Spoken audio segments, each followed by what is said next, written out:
Kita semua tahu ada 6 selat utama di dunia ini, atau disebut Major Strait. Dari 6 selat utama dunia tersebut, 4 ternyata berada di Indonesia. Mengapa dikatakan Major Strait atau selat utama? Benar, selat itu adalah laut di antara dua pulau. Ada ratusan sebenarnya di dunia ini. Tapi mengapa dikatakan ada selat utama? Karena selat itu dilalui oleh kapal perniagaan. Jalur niaga tersebut memberikan julukan sebagai Major Strait. Dari 6 selat tersebut, nomor 1 ada di wilayah Indonesia, yaitu Selat Malaka. Sekali lagi, dari 6 selat penting dunia tersebut, 4 berada di Indonesia, di mana kita ketahui terusan Panama, terusan Suez itu adalah selat yang di luar Indonesia. Tetapi tahukah kita bahwa Selat Malaka adalah selat yang dilewati lebih dari 100.000 vessel atau kapal niaga besar setiap tahunnya. Dan selat ini merupakan selat terbanyak dilintasi kapal, sehingga dikatakan sebagai selat nomor 1 di dunia. Kita perhatikan negara di utara Indonesia, ada Jepang, Hong Kong, Taiwan, Korea Selatan,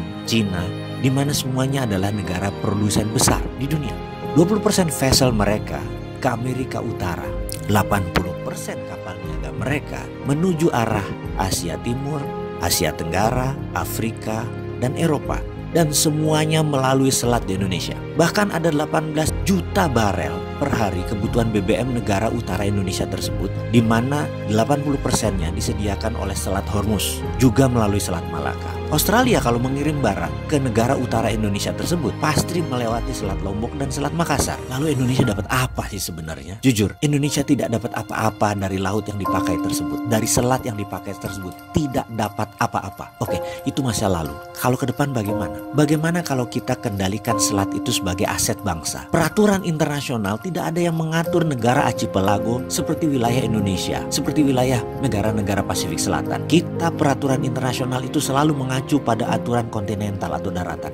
Kita harus ubah wilayah laut selat Indonesia sebagai wilayah Indonesia, dan Indonesia memutuskan misalnya menutup laut tersebut. Apa yang terjadi? Dunia bisa geger. Australia lewat Papua Nugini kalau mau kirim barang ke utara. 4 negara utara Indonesia, Cina, Jepang, Korea, Taiwan, muter lewat Papua Nugini. Tidak usah pakai Selat Malaka. Gak bisa masuk lewat Natuna. Atau kalau mau ya melipir lewat sisi Thailand dan melipir lewat sisi Malaysia di Selat Malakanya. Pokoknya kalau mau melewati wilayah Indonesia, bayar asuransi senilai 1% dari nilai barang. Kita tahu barang yang lewat tersebut ada lebih dari 2 triliun dolar atau 2.000 billion. Jadi kalau itu kita asuransikan atau kita pajakin versi kita dengan nama asuransi, kita mendapatkan lebih dari 250 triliun per tahun. Dan ini untuk devisa negara. Akankah negara adik kuasa seperti Cina dan Amerika marah besar? Pasti. Beranikah kita melawan dan mempertahankan hak kita? Harus berani. Itu namanya revolusi. Amerika versus Cina saat ini bukan perang dagang, tapi perang ideologi. Jadi janganlah melihat Amerika dan Cina bersih tegang, kemudian pejabat negara berkomentar, oh itu cuma perang dagang 2 negara, gak banyak pengaruhnya buat Indonesia, kita cari negara lain selain mereka. Alah, malu bener kalau saya mendengar opini seperti ini. Asli malu saya, seperti gak ada kedalaman analisanya, seperti gak ada keilmuan bernegaranya. Ambil gampangnya saja, toh rakyat gak banyak ngerti urusan beginian. Sebentar om, hati-hati ngomong begitu. Semua bisa berubah dalam hitungan bulan, bukan tahun. Kembali ke persamaan level playing field, kesamaan cara bermain yang sedang Amerika tekan Cina ini. Apa yang mau disamakan? Ideologi Amerika adalah demokrasi. Ideologi Cina adalah komunisme. Amerika adalah swasta murni atau disebut market driven. Cina adalah government driven, cara mengelola ekonominya. Amerika adalah kapitalisme, China adalah state capitalism. Ini level playing field, beda banget. Amerika ingin menerapkan demokrasi sebagai landasan berdagang dan menggunakan alat penekan tarif masuk tinggi. Saat ini terlebih dahulu terhadap China. Amerika sangat anti dengan state capitalism karena untuk menegakkan state capitalism harus menggunakan state authoritarian atau menggunakan kekuatan pemerintah represif tangan besi, menekan pasar, menggunakan kekuatan negara seakan menjadi fasis, sehingga pasar bebas seakan tidak ada. Itulah kapitalisme melihat state kapitalisme. Melihat negara berbisnis berbasis BUMN, gaya heavy on government dan less to private atau semuanya pemerintah dan kurangnya peran swasta adalah ideologi yang harus diterapkan jika sebuah negara ingin menggunakan dana obornya Cina. Harus government driven. Itu banyak terjadi seperti di negara Sri Lanka, di negara-negara Afrika, Papua Nugini, dan banyak negara lainnya. framework demokrasi ekonomi dan state-driven ekonomi itu dua ideologi berbeda yang menjadi titik awal perang dagang. Ini perang baru dan senjatanya bukan bedil, tapi saat ini diawali dengan perang tarif dan perang dagang. Lalu bagaimana melihat perang ini bagi Indonesia dan bagaimana solusinya? Biar gampang, kita mau melihat negara mana yang melakukan state capitalism, yaitu jika mau masuk sebuah negara mereka minta government guarantee. Negara mana yang menggunakan swastanya pada saat deal B2B, tapi senatornya, presidennya ikut menekan sebuah negara, ya. Itu kita harus mencurigai apa negara tersebut. Jadi Indonesia sekali lagi ke depan bagaimana? Kalau saya secara pribadi, saya anti pasar bebas kapitalisme. Semua sahabat saya tahu bahwa saya anti state capitalism. Jadi saya anti Amerika, saya anti Cina, saya anti IMF, dan saya anti obor. Lalu ideologi bisnis saya apa? Ideologi bisnis saya adalah ekonomi Pancasila. Apa itu ekonomi Pancasila? Ekonomi Pancasila adalah ekonomi berbasis fair trade, keadilan, bukan free trade. Kembali ke topik perang dagang, state capitalism dan swasta pasar bebas. Tindakan Amerika melindungi swastanya, tindakan Cina melindungi komunismenya. Indonesia sekali lagi harus menerapkan ekonomi Pancasila berbasis fair trade. Diawali dengan membangun kekuatan dalam negeri, membangun kekuatan sendiri, membangun tanpa uang asing, tanpa teknologi asing. Stop menggunakan apapun berhubungan dengan asing. Tidak ada istilah foreign direct investment, tidak ada istilah ekonomi bergantung pada asing. Cukup membuat kebijakan ekonomi baru berbasis produk lokal. Indonesia saat ini kena yang dinamakan middle income trap country, yaitu istilah di mana kelas menengah tidak bisa naik ke kelas atas. Jadi negara Indonesia yang berada di kelas menengah ini tidak bisa naik. Sekali lagi harus digarisbawahi, tidak bisa naik di kelas atas atau tidak boleh. Negara yang terjebak di dalam middle income trap adalah negara yang GDP per kapitanya adalah antara $3.500 sampai $5.000 per kapitanya seperti Indonesia. Banyak negara yang terjebak di kelas menengah itu selama puluhan tahun. Misalnya Brazil itu lebih dari 30 tahun baru keluar dari istilah negara dengan middle class income-nya. Argentina juga sama, puluhan tahun juga baru bisa keluar. Ini yang terkadang membuat kita berpikir, seandainya saja ya kita ini adalah kepala negara Amerika atau kepala negara Cina, di mana keduanya saat ini memainkan perdagangan internasional lebih dari 30%, lebih dari 70%. Maka negara pasar harus dibuat GDP-nya tidak di bawah dan tidak di atas, di trap. Mengapa? Karena kalau negara-negara pasar tadi income-nya naik, maka negara tersebut harus menjadi negara produsen, dan ini malah menjadi kompetitor negara besar. Nggak boleh. Jadi nggak boleh negara tersebut jadi produsen. Kalau negara tersebut miskin, misalnya GDP-nya di bawah 1.000 per kapita, mereka nggak mampu beli barang Cina dan beli barang Amerika, dan kedua negara itu nggak mau membuat negara tersebut miskin. Makanya negara-negara market harus dijebak di tengah. Cara trapnya bagaimana dan mengapa harus di trap atau dijebak? Biasanya negara yang berpenduduk besar yang dijebak di tengah oleh negara kapitalis. Caranya dengan jangan jadikan mereka negara produsen dan manufaktur. Kedua, jangan jadikan mereka swasembada pangan. Terakhir, jangan mereka bisa mengendalikan energi. Ada sebuah perkataan dari Menteri Luar Negeri Amerika dulu namanya Henry Kissinger. You control the food, you control the people. You control energy, you control the country. Kalau mau mengendalikan rakyat, kendalikan pangan mereka. Kalau mau mengendalikan sebuah negara, kendalikan energi mereka, minyak bumi mereka. Kita kasih contoh sederhana negara Venezuela yang baru-baru ini. Negara ini menghasilkan minyak lebih besar dari Indonesia. Suatu saat Venezuela melawan dalam tanda petik Amerika dengan menjual minyak mentahnya ke Cina. Amerika marah dan Amerika membuat Venezuela menjadi failed state atau negara gagal dengan financial warfare yang dilakukan oleh economic hitman-nya, pasukannya CIA-nya Amerika. Dan kita semua tahu negara tersebut dalam setahun terjadi hyperinflation. Mata uang Venezuela nilainya jatuh 1.000.000% sampai harus menerbitkan cryptocurrency sebagai ganti mata uang negara mereka. Sebagai catatan, Amerika sangat memperhatikan homeland security-nya. Jadi mulai dari ujung benua Amerika Utara sampai ujung selatan Chile, Argentina harus di bawah kendali Amerika. Jadi ya hal-hal negara seperti Venezuela ini disikat pasti. Oke, kita kembali ke topik. Bagaimana supaya kita keluar dari jebakan middle income country tadi? Awal Juli ini sampailah saya ke kota Tianjin, kota 2 jam berjarak dari Beijing, kota bekas wilayah kolonial Prancis. Di sana ada perusahaan kimia, salah satu perusahaan kimia terbesar di dunia, TCC namanya. Mereka punya kemampuan mengurut asal produk mulai dari C karbon, C1, lin, sampai C50. Bahkan ratusan mata rantai kimia lainnya mereka punya dengan berbagai finish produk yang berjumlah ribuan turunannya. Bahkan sampai produk kimia terkecil nano nylon pengganti Kevlar tahan peluru. Mereka juga punya. Kehadiran saya di sana atas undangan mereka. Diawali dengan sampel yang saya kirimkan 2 bulan sebelumnya. Kebetulan kami ada usaha milik keluarga, yaitu saya dan kakak saya di daerah Tapal Kuda, Jawa Timur. Usaha ini sudah 30 tahun lebih, di mana produknya kami kirim biasanya ke Eropa. Namun namanya usaha skala rumahan, ya kecil lah kapasitasnya. Ketika jadwal makan malam, di mana saya diatur untuk ketemu dengan tetua ahli kimia untuk berdiskusi lebih lanjut, saya seakan makan malam dengan maestro alkemi sesepuh seumuran Merlin kali. Merlin itu alkemis gurunya King Arthur zaman dulu.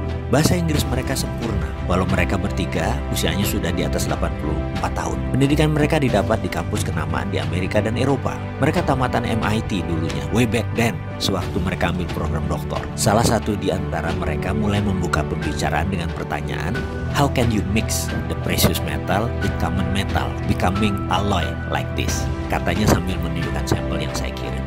Ini alasan mereka kayaknya ingin ketemu saya dan ingin berdiskusi serius. Mereka melanjutkan, usually what common technique, what we are using, nggak bisa katanya mixing the same metal dengan precious. Yang ada adalah precious dengan precious. Jadi pertanyaan dia selanjutnya, how can you put Ne atau bagaimana kamu bisa menaruh nikel digabungkan dengan lithium atau Ni with Li together? Bisa nggak? Saya paham maksud mereka. Memang dunia metalurgi itu unik. Sedikit orang yang memahami sifat metal, bahkan bisa paham tabiat metal, hanya sedikit sekali. Berhubung ilmu ini adalah ilmu keluarga, saya bisa menerangkan sedikit-sedikit. Jadi mereka bertiga menangkap hal yang aneh dari sampel yang kami kirim. Tapi sebelum saya menjelaskan, saya ingin sudutkan informasi mereka agar tepat. Saya tanya balik, what metal do you need? I will answer, what do you need? Not what you want to know. Is it okay with you? Jadi saya akan menjawab apa yang mereka butuhkan, bukan apa yang mereka ingin tahu. Jawaban mereka singkat, Li, lithium. Itu jawabannya. Saya tanya balik, untuk apa mereka perlu lithium? Power bank katanya. Saya tanya balik, ini power bank untuk handphone, mobil? Dan dia jawab, enggak, no, this is for house, for drone and building. Mereka jawab. Asli saya terdiam, otak saya setengah kram. Makan malam Cina Muslim dengan Xi'an style, kambing muda yang lembut seakan tidak terkunyah jadinya. Saya bilang mohon penjelasan lebih lanjut. Hanya kalimat itu yang keluar dari mulut saya, yang dijelaskan dengan terjemahan singkat sebagai berikut. Bayangkan ada baterai yang bisa di-charge selagi listrik di rumah dipakai selama 4 jam. Lalu baterai tersebut akan dipakai selama 24 jam, seperti power banknya telepon. Jadi misalnya bayaran listrik kita yang biasanya 1 juta itu tinggal 20% atau tinggal 200.000 karena kita hanya memakai 1/5 daya listrik per harinya, di mana sisanya 4/5-nya akan menggunakan power bank tadi. Dan mereka menarget harganya tidak lebih 14 juta rupiah, itu pun dengan margin keuntungan di atas 40%. Siapa sih yang nggak bisa beli power bank yang bisa menghasilkan 5.000 kilowatt dengan harga 14 juta yang bisa mengirit 80% biaya listrik bulanan? Saya bukan kepikir masalah siapa yang akan beli power bank tersebut, tetapi daya listrik PLN yang Indonesia saat ini lagi bangun jadi akan sia-sia karena menurunnya kebutuhan rumah tangga karena daya listriknya tidak diperlukan lagi karena semuanya sudah bisa di-save di power bank. Penjualan listrik PLN akan terdistrap, pembangunan pembangkit listrik baru menjadi tidak urgent lagi, tidak penting lagi. Di ujung saya lagi melamun itu seorang alkemis yang cukup tua umurnya tadi, satu orang memiringkan badannya ke saya. Dan dia berkata, tahu nggak, nikel lateral itu di dunia yang paling banyak cadangannya itu ada di Indonesia. Saya mau tanya, pemerintah Indonesia tahu kan? Indonesia saat ini kena yang dinamakan middle income trap country, yaitu istilah di mana kelas menengah tidak bisa naik ke kelas atas. Jadi negara Indonesia yang berada di kelas menengah ini tidak bisa naik. Sekali lagi harus digarisbawahi, tidak bisa naik di kelas atas atau tidak boleh. Negara yang terjebak di dalam middle income trap adalah negara yang GDP per kapitanya adalah antara $3.500 sampai $5.000 per kapitanya seperti Indonesia. Banyak negara yang terjebak di kelas menengah itu selama puluhan tahun. Misalnya Brazil itu lebih dari 30 tahun baru keluar dari istilah negara dengan middle class income-nya. Argentina juga sama, puluhan tahun juga baru bisa keluar. Ini yang terkadang membuat kita berpikir, seandainya saja ya kita ini adalah kepala negara Amerika atau kepala negara Cina, di mana keduanya saat ini memainkan perdagangan internasional lebih dari 30%, maaf, lebih dari 70%. Maka negara pasar harus dibuat GDP-nya tidak di bawah dan tidak di atas. di trap. Mengapa? Karena kalau negara-negara pasar tadi income-nya naik, maka negara tersebut harus menjadi negara produsen, dan ini malah menjadi kompetitor negara besar. Nggak boleh. Jadi nggak boleh negara tersebut jadi produsen. Kalau negara tersebut miskin, misalnya GDP-nya di bawah 1000 per kapita, mereka nggak mampu beli barang Cina dan beli barang Amerika, dan kedua negara itu nggak mau membuat negara tersebut miskin. Makanya negara-negara market harus dijebak di tengah. Cara trapnya bagaimana dan mengapa harus di trap atau dijebak? Biasanya negara yang berpenduduk besar yang dijebak di tengah oleh negara kapitalis. Caranya dengan jangan jadikan mereka negara produsen dan manufaktur. Kedua, jangan jadikan mereka swasembada pangan. Terakhir, jangan mereka bisa mengendalikan energi. Ada sebuah perkataan dari Menteri Luar Negeri Amerika dulu namanya Henry Kissinger. You control the food, you control the people. You control energy, you control the country. Kalau mau mengendalikan rakyat, kendalikan pangan mereka. Kalau mau mengendalikan sebuah negara, kendalikan energi mereka, minyak bumi mereka. Kita kasih contoh sederhana negara Venezuela yang baru-baru ini. Negara ini menghasilkan minyak lebih besar dari Indonesia. Suatu saat Venezuela melawan dalam tanda petik Amerika dengan menjual minyak mentahnya ke Cina. Amerika marah dan Amerika membuat Venezuela menjadi failed state atau negara gagal dengan financial warfare yang dilakukan oleh economic hitman-nya, pasukannya CIA-nya Amerika. Dan kita semua tahu negara tersebut dalam setahun terjadi hyperinflation. Mata uang Venezuela nilainya jatuh 1.000.000% sampai harus menerbitkan cryptocurrency sebagai ganti mata uang negara mereka. Sebagai catatan, Amerika sangat memperhatikan homeland security-nya. Jadi mulai dari ujung benua Amerika Utara sampai ujung selatan Chile, Argentina harus di bawah kendali Amerika. Jadi ya hal-hal negara seperti Venezuela ini disikat pasti. Oke, kita kembali ke topik. Bagaimana supaya kita keluar dari jebakan middle income country tadi? Kalau saya boleh memberikan saran, bagaimana kalau kita pakai apa yang Taiwan pakai, apa yang Cina pakai, apa yang Singapura pakai, apa yang Jepang pakai waktu di trap dulu, yaitu dengan TINA. Pasti paham kan, wahai pengelola negara, paham TINA. Kita sekarang membicarakan hal yang sederhana, yaitu bagaimana berpikir benar, yang ternyata bisa membuat kita berkelimpahan kemakmuran. Berpikir dan bertindak seperti apa yang bisa membuat kita kaya? Menjawab pertanyaan seperti ini memang harus dirinci menjelaskannya. Juga harus memberi contoh ditambah pengalaman. Contoh saja bisa membuat mengerti, tapi tidak merubah apapun. Konsiusnya tok yang pinter, tapi tetap incompetence, tidak berkemampuan. Sungguh, di dunia ini yang paling penting adalah kompetensi atau kemampuan. Tapi nggak apa-apa, sudah maju sedikit kok. Dari unconscious menjadi conscious. Dari belum tahu menjadi tahu. Seperti kaum akademisi dunia kampus yang terus jadi pejabat negara gitu deh. Banyak yang tahu, tapi kalau praktek kompetensinya jauh. Buktinya seperti ekonomi Indonesia saat ini deh, nggak usah dibahas. Panjang itu kalau dibahas. Kita kembali ke kompetensi. Menjadi conscious dan competence itu poin diskusi kali ini. Menjadi competence berkemampuan untuk kemakmuran. Itu salah satunya. Yang kedua adalah berkemampuan untuk bernegara. Itu juga penting. Kita mulai dari berkemampuan, kemakmuran terlebih dahulu. Tugas pertama kita adalah bagaimana prosperity conscious atau software kaya itu dipasang di dalam pikiran kita. Gampang itu. Caranya yaitu kita ubah pengetahuan consciousness tadi menjadi berbentuk objek. Kita harus mampu membuat isi kepala sahabat semua terpasang objek tersebut agar lebih visual. Kita beri ilustrasi sebelum kita masuk ke topik bagaimana memasukkan prosperity conscious ke dalam pikiran. Sebagai contoh dulu ya, misalnya seseorang perokok. Baik, saya ini tidak mengatakan bahwa merokok itu buruk. Saya selalu mengatakan merokok itu baik, tapi tidak merokok itu lebih baik. Jadi teman, perokok tadi ingin berhenti merokok atau quit smoking. Bagaimana caranya? Karena dia sudah melakukan apapun tapi tetap tidak bisa berhenti. Dia sampai stres karena banyak menggunakan cara-cara atau melakukan hal-hal yang tidak cepat untuk menyelesaikan masalah rokoknya. Maka apa yang kita lakukan?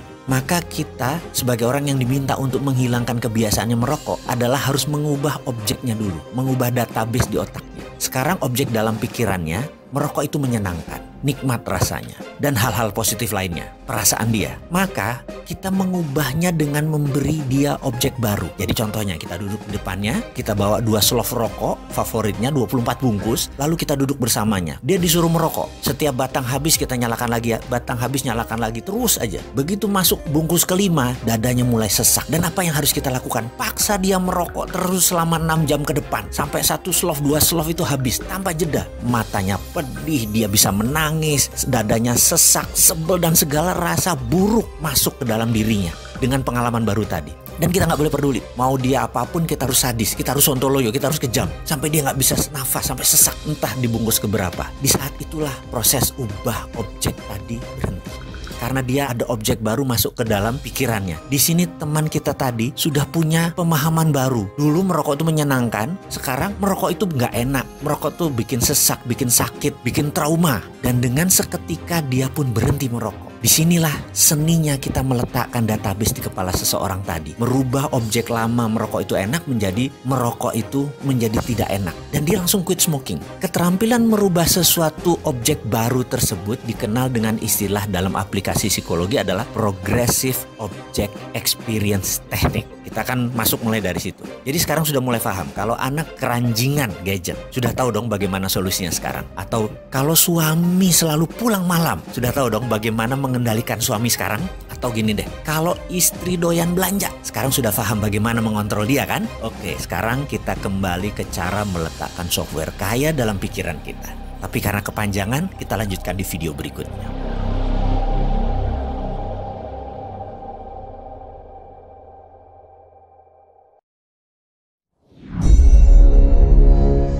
Kalau Bosman Mardigu jadi presiden, maka dalam 100 hari kerja pertamanya apa yang akan dilakukan? Dalam ilmu MMT, Modern Monetary Theory, maka ada yang namanya TINA, There is no alternative. Apa arti TINA sederhananya? Pemerintah akan membuat peraturan sehingga orang tidak punya pilihan kecuali mengikuti apa yang pemerintah arahkan. Misalnya, ada 5.500 triliun uang nasabah di bank di Indonesia. Katakan 50%-nya adalah uang yang didepositokan oleh nasabahnya. Uang itu memperoleh bunga deposito sekitar 5% setahun. Jadi, kalau ada seseorang punya uang 100 miliar rupiah pada depositonya, maka dia akan memperoleh bunga sekitar 5 miliar setahun. Lumayan, duduk-duduk nggak ngapa-ngapain menikmati hidup. Kalau punya 1 triliun bahkan, dapat 50 miliar per tahunnya, bunganya didapat olehnya. Maka dalam MMT, buat peraturan yang namanya TINA, yaitu tidak ada pilihan lain seperti bunga deposito sekarang 0%. Kalau bunga deposito 0%, maka deposan kepalanya pecah semuanya. Yang tadinya duduk-duduk enak dapat 5 miliar setahun,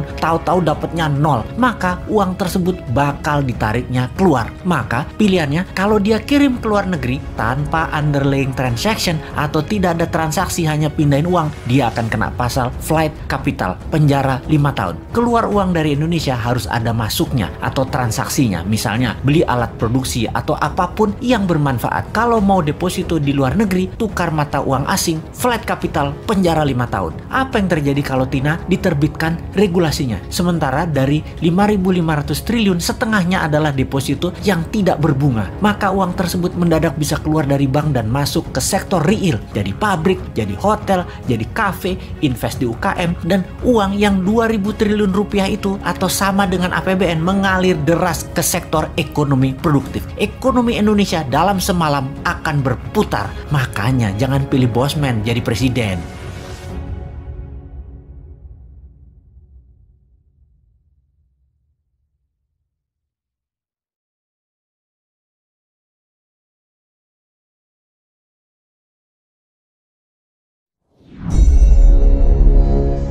Kalau Bosman Mardigu jadi presiden, maka dalam 100 hari kerja pertamanya apa yang akan dilakukan? Dalam ilmu MMT, Modern Monetary Theory, maka ada yang namanya TINA, There is no alternative. Apa arti TINA sederhananya? Pemerintah akan membuat peraturan sehingga orang tidak punya pilihan kecuali mengikuti apa yang pemerintah arahkan. Misalnya, ada 5.500 triliun uang nasabah di bank di Indonesia. Katakan 50%-nya adalah uang yang didepositokan oleh nasabahnya. Uang itu memperoleh bunga deposito sekitar 5% setahun. Jadi, kalau ada seseorang punya uang 100 miliar rupiah pada depositonya, maka dia akan memperoleh bunga sekitar 5 miliar setahun. Lumayan, duduk-duduk nggak ngapa-ngapain menikmati hidup. Kalau punya 1 triliun bahkan, dapat 50 miliar per tahunnya, bunganya didapat olehnya. Maka dalam MMT, buat peraturan yang namanya TINA, yaitu tidak ada pilihan lain seperti bunga deposito sekarang 0%. Kalau bunga deposito 0%, maka deposan kepalanya pecah semuanya. Yang tadinya duduk-duduk enak dapat 5 miliar setahun, tahu-tahu dapat dapatnya 0, maka uang tersebut bakal ditariknya keluar. Maka pilihannya kalau dia kirim ke luar negeri tanpa underlying transaction atau tidak ada transaksi hanya pindahin uang, dia akan kena pasal flight capital, penjara 5 tahun. Keluar uang dari Indonesia harus ada masuknya atau transaksinya, misalnya beli alat produksi atau apapun yang bermanfaat. Kalau mau deposito di luar negeri, tukar mata uang asing, flight capital, penjara 5 tahun. Apa yang terjadi kalau Tina diterbitkan regulasinya? Sementara dari 5.500 triliun, setengahnya adalah deposito yang tidak berbunga. Maka uang tersebut mendadak bisa keluar dari bank dan masuk ke sektor real. Jadi pabrik, jadi hotel, jadi kafe, invest di UKM, dan uang yang 2.000 triliun rupiah itu atau sama dengan APBN mengalir deras ke sektor ekonomi produktif. Ekonomi Indonesia dalam semalam akan berputar. Makanya jangan pilih bosman jadi presiden.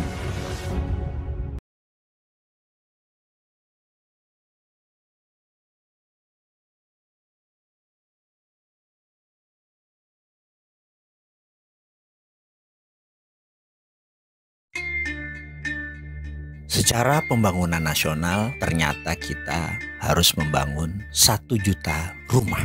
Lalu Kementerian PUPR mengajukan anggaran untuk 1 juta rumah itu perlu 100 triliun rupiah. Sebagai presiden dengan gampang mengatakan, oke, 100 triliun print aja uangnya, lalu kirimkan ke Kementerian PUPR. Sederhana, selesai masalahnya. Tapi pakar ekonomi menyatakan, wah nggak bisa Pak, kita nanti inflasi. Nah ini menarik nih. Inflasi karena mencetak uang, menarik nih, sangat menarik. Katakan wahai Bapak Presiden, kalau ada menteri atau akademisi mengatakan inflasi, itu otaknya pasti karena keracunan Keynesian. John Maynard Keynes adalah tuhannya inflasi. Dan katakan kepada dia bahwa inflasi itu tidak harus benda yang menakutkan. Kita lawan inflasi tersebut. Kata siapa? Mencetak uang harus pakai jaminan yang Anda maksud. Tanya pada dia, maka mereka akan berkata, kita harus punya dolar Pak untuk memprint money rupiah tadi, atau kita harus ada emas Pak untuk mencetak uang tadi. Maka katakan sekali lagi, ilmumu itu kuno. Pak Presiden katakan dengan lantang, ilmumu kuno, keluar kamu dari kabinet kalau perlu. Pak Presiden tidak harus mendengar kata-kata itu. Karena New Economic Model, di mana saat ini banyak diterapkan di negara dunia, salah satunya adalah Profesor Michael Hudson, adalah orang yang mencetuskan New Economic Model. Printing money tidak wajib pakai dolar atau emas. Apa yang dipakai? Yang dipakai adalah proyek, jaminannya proyek. Contoh, tadi Pak, perlu 1 juta rumah dibangun oleh Indonesia. Perlu 100 triliun dananya. Jangan takut Pak, print aja uang tersebut dan berikan ke Kementerian PUPR. Lalu, begitu jadi, jangan ada satupun uang yang gunakan barang ini untuk impor. Maksudnya barang-barang impor harus lokal. Krakatau Steel nyala, semen nyala, bata nyala, dan semuanya harus lokal. Ketika jadi 1 juta unit, orang-orang mulai membeli. Begitu membeli, bawa uang tersebut kembali ke Kementerian Keuangan. Begitu uang itu masuk, bakar. Tidak perlu ada bunga Pak. 100 triliun, balik 100 triliun dalam 5 tahun dan bakar. Sampai habis uang tersebut. Begitu habis, maka uang tersebut tidak menimbulkan inflasi karena proyeknya sebagai underlying atau jaminannya tadi. Jadi selama Bapak ada proyek produktif, cetak duit tidak masalah. Itulah New Economic Model. Itulah ilmu yang harus kita praktekkan sekarang. Kita pakai apa yang Cina pakai. Kita pakai apa yang Amerika pakai. Ngapain pakai Keynesian? Negara memakai Keynesian itu adalah negara viktimnya IMF dan viktimnya obor. Ayo dong Pak, berani revolusinya. Atau kalau perlu panggil saya ke istana sesekali Pak. Gak apa-apa kan ketemu sama si Sontoloyo ini? Boleh dong.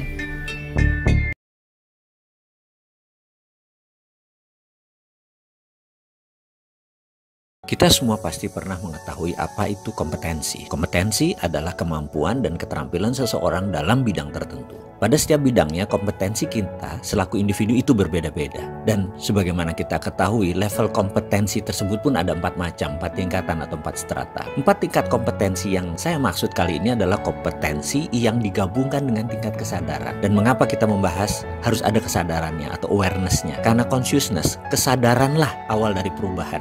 Karena itu ada istilah conscious before changes atau kesadaran mengawali perubahan. Kita mulai bahas. Pada tingkat dasar atau tingkat 1 dikatakan mengatakan kalau kita tidak tahu apapun dan kita tidak memiliki kompetensi apapun, itu namanya levelnya unconscious incompetence. Unconscious incompetence tersebut level di mana tidak sadar atau tidak tahu dan tidak memiliki kemampuan. Misalnya dalam bidang olahraga, seseorang yang tidak mengerti manfaat olahraga, ya pastinya tidak pernah olahraga. Dan ketika dia diberi pengetahuan apa itu manfaat olahraga, diinformasikan pentingnya apa itu olahraga, maka dia mengalami kesadaran, yaitu dari unconscious menjadi conscious. Level dia naik di level 2, yaitu conscious incompetence, karena masih belum punya kompetensi. Dia mulai memahami manfaat olahraga, tetapi belum bergerak, itu yang dimaksud. Lalu orang tersebut memutuskan untuk bergerak olahraga. Dia mulai melakukan secara perlahan, bersusah payah, secara fisik, secara batin berusaha melakukan olahraga. Dan ini dia udah masuk ke level 3, yaitu conscious competence. Artinya dia sadar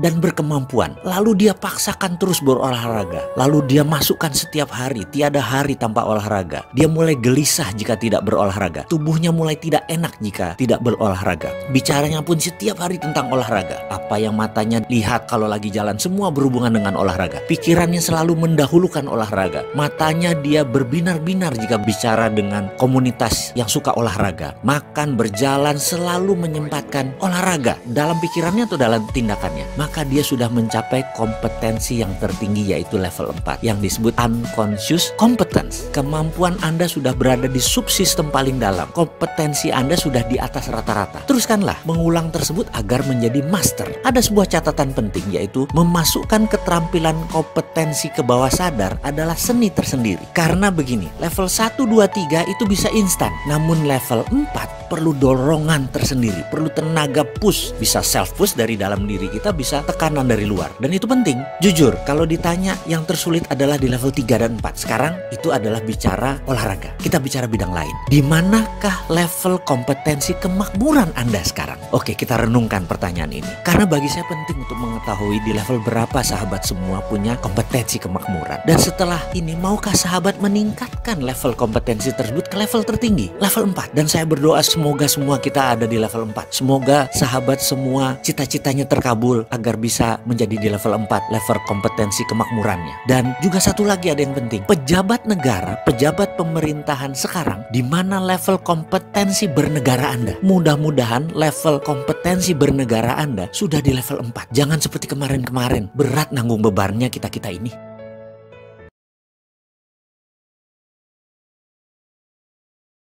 Hypnotic system. Saya terkaget-kaget mendengar istilah ini dari kakak saya ketika kami dialog melalui telepon, yang salah satunya membicarakan masalah kakunya para pejabat dan para akademisi di negara yang tidak pernah lelah kita cintai ini. Yang tersering adalah pejabatnya yang bikin lelah. Menurut pendapatnya, seseorang yang makan sekolah, memiliki ilmu dari buku, ilmu dari kelas, ternyata menjadi terhipnotis dengan ilmu tersebut yang membuat diri mereka menjadi kaku, rigid, serta tidak bisa diubah karena sudah masuk di bawah sadar pikiran mereka. Lalu dia berkata, jadi kamu harus break program hipnotis di kepala mereka itu. Dia lanjut komentar, coba tanya ke mereka yang berilmu dan pejabat tadi, bagaimana uang diciptakan sewaktu Indonesia baru merdeka dulu. Lalu tanya juga kepada mereka, bagaimana di tahun 1955, sebuah negara yang baru merdeka 10 tahun, mengapa bisa mendatangkan pemimpin besar 50 negara dunia hadir di Indonesia dalam konferensi Asia Afrika. Bagaimana caranya? Cina, India, Pakistan, Mesir, Korea Utara, Kuba, semua tokoh revolusioner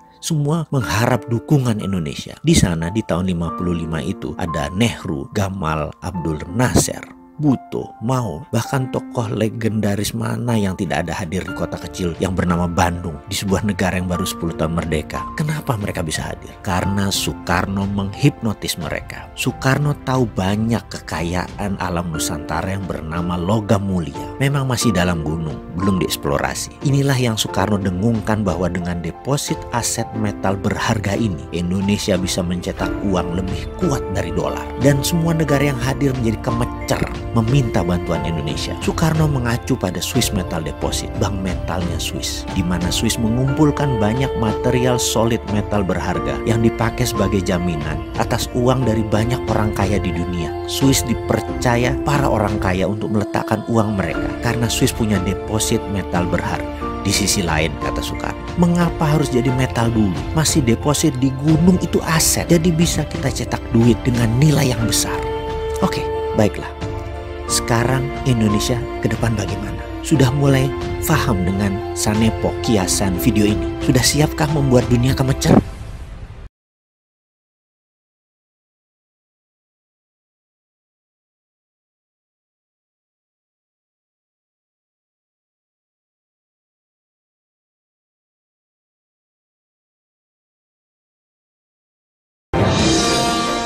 Sejak tahun 2002, Undang-Undang 45 itu diubah.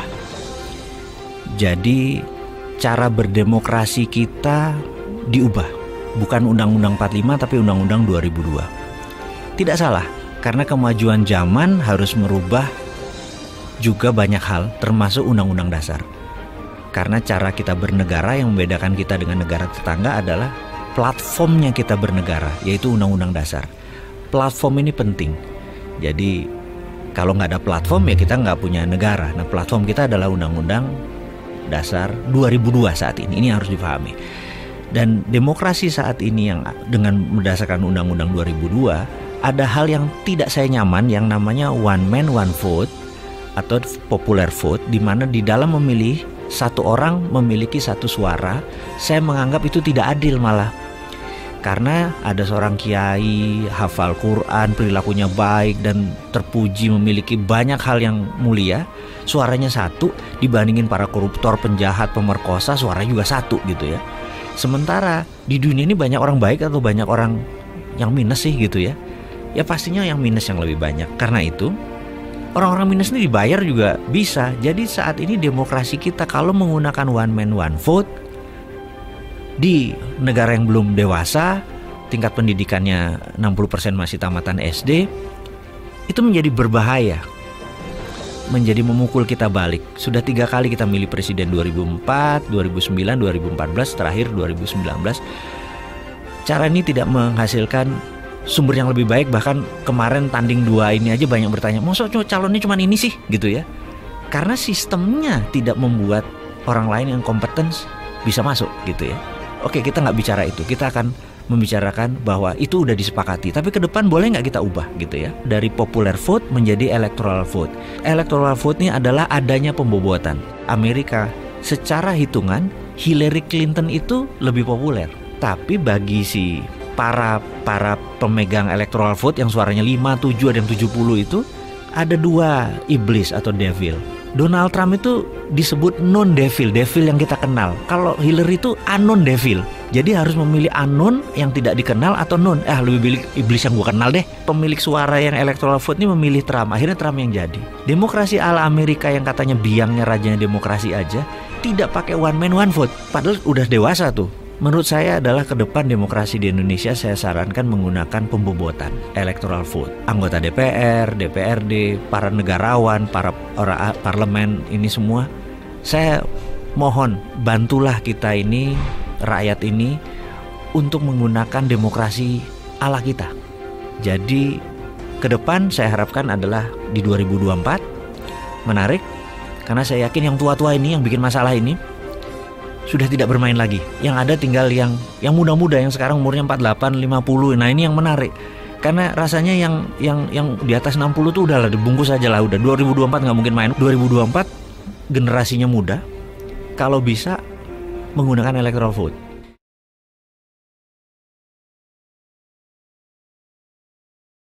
Kita semua tahu ada 6 selat utama di dunia ini, atau disebut Major Strait. Dari 6 selat utama dunia tersebut, 4 ternyata berada di Indonesia. Mengapa dikatakan Major Strait atau selat utama? Benar, selat itu adalah laut di antara 2 pulau. Ada ratusan sebenarnya di dunia ini. Tapi mengapa dikatakan ada selat utama? Karena selat itu dilalui oleh kapal perniagaan. Jalur niaga tersebut memberikan julukan sebagai Major Strait. Dari 6 selat tersebut, nomor 1 ada di wilayah Indonesia, yaitu Selat Malaka. Sekali lagi, dari 6 selat penting dunia tersebut, 4 berada di Indonesia, di mana kita ketahui terusan Panama, terusan Suez itu adalah selat yang di luar Indonesia. Tetapi tahukah kita bahwa Selat Malaka adalah selat yang dilewati lebih dari 100.000 vessel atau kapal niaga besar setiap tahunnya. Dan selat ini merupakan selat terbanyak dilintasi kapal, sehingga dikatakan sebagai selat nomor 1 di dunia. Kita perhatikan negara di utara Indonesia, ada Jepang, Hong Kong, Taiwan, Korea Selatan, Cina, di mana semuanya adalah negara produsen besar di dunia. 20% vessel mereka ke Amerika Utara, 80% kapal niaga mereka menuju arah Asia Timur, Asia Tenggara, Afrika, dan Eropa. Dan semuanya melalui selat di Indonesia. Bahkan ada 18 juta barel per hari kebutuhan BBM negara utara Indonesia tersebut, di mana 80%-nya disediakan oleh Selat Hormuz, juga melalui Selat Malaka. Australia kalau mengirim barang ke negara utara Indonesia tersebut pasti melewati Selat Lombok dan Selat Makassar. Lalu Indonesia dapat apa sih sebenarnya? Jujur, Indonesia tidak dapat apa-apa dari laut yang dipakai tersebut, dari selat yang dipakai tersebut, tidak dapat apa-apa. Oke, itu masa lalu. Kalau ke depan bagaimana? Bagaimana kalau kita kendalikan selat itu sebagai aset bangsa? Peraturan internasional tidak ada yang mengatur negara archipelago seperti wilayah Indonesia, seperti wilayah negara-negara Pasifik Selatan. Kita peraturan internasional itu selalu mengacu pada aturan kontinental atau daratan. Kita harus ubah wilayah laut selat Indonesia sebagai wilayah Indonesia, dan Indonesia memutuskan misalnya menutup laut tersebut. Apa yang terjadi? Dunia bisa geger. Australia lewat Papua Nugini kalau mau kirim barang ke utara. 4 negara utara Indonesia, Cina, Jepang, Korea, Taiwan, muter lewat Papua Nugini. Tidak usah pakai Selat Malaka, nggak bisa masuk lewat Natuna. Atau kalau mau ya melipir lewat sisi Thailand dan melipir lewat sisi Malaysia di Selat Malakanya. Pokoknya kalau mau melewati wilayah Indonesia bayar asuransi senilai 1% dari nilai barang. Kita tahu barang yang lewat tersebut ada lebih dari 2 triliun dolar atau 2000 billion. Jadi kalau itu kita asuransikan atau kita pajakin versi kita dengan nama asuransi, kita mendapatkan lebih dari 250 triliun per tahun. Dan ini untuk devisa negara. Akankah negara adik kuasa seperti Cina dan Amerika marah besar? Pasti. Beranikah kita melawan dan mempertahankan hak kita? Harus berani. Itu namanya revolusi.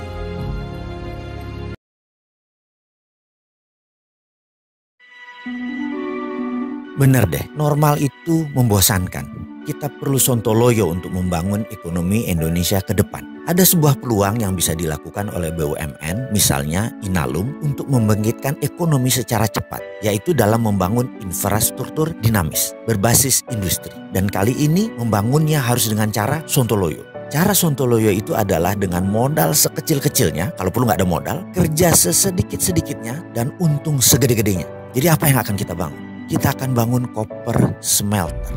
Kita tahu bahwa saat ini ada 2 juta copper konsentrat Freeport yang bisa kita ambil dan kita masukkan ke smelter kita sampai finish product. Apa itu yang dimaksud finish product? Finish product dari copper konsentrat kita adalah 100 ton emas per tahunnya, 60 ton platinum dan uranium. Memang perlu uang besar untuk membangunnya, yaitu kira-kira 2 billion dolar atau sekitar 25 triliun untuk membangun pabrik smelter tadi sampai finish product, sampai refine. Jangan berhenti sampai di anoda slime, harus sampai gold bullion. Dengan stok emas platinum tersebut, semua diambil Kementerian Keuangan atau Bank Indonesia.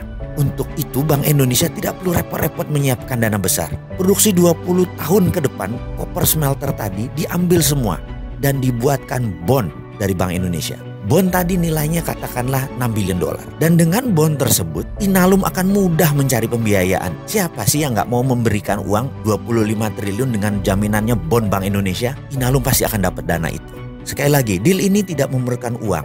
Yang kita perlukan hanya selembar surat yang namanya bond. Efeknya, kita akan mendapat 100 ton emas per tahun selama 20 tahun ke depan. Dan sebagai pemilik uranium, Indonesia mempunyai faktor penggentar. Dan juga dengan deposit 20 tahun emas 100 ton per tahunnya, Indonesia bisa cetak uang untuk membiayai proyek produktif ke depan. Bagaimana? Masih kurang sontoloyo kah ide ini?